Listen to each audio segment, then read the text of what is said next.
رسول اللہ صلی اللہ علیہ وسلم نے فرمایا، اللہ تعالیٰ نے مجھے جو ہدایت اور علم عطا کر کے بھیجا ہے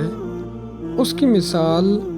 اس بارش کی سی ہے جو زمین پر نازل ہوئی۔ زمین کے ایک حصے نے اس کا پانی قبول کیا اور بہت زیادہ گھاس اگی، اور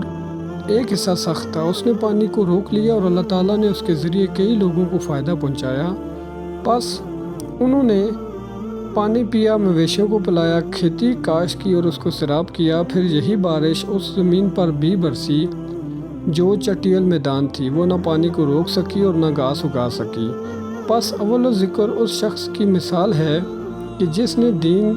میں فقہ حاصل کی، یعنی دین کو سمجھا اور اس کا علم حاصل کیا، اور اللہ تعالیٰ نے مجھے جس چیز کے ساتھ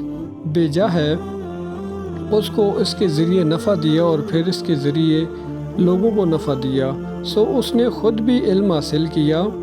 اور لوگوں کو بھی اس کی تعلیم دی، اور مؤخر ذکر اس آدمی کی مثال ہے کہ جس نے علم اور ہدایت قبول کرنے کے لیے سرے سے سر ہی نہیں اٹھایا اور اللہ تعالیٰ کی وہ ہدایت قبول نہیں کی جس کے ساتھ اس نے مجھے مبعوث کیا۔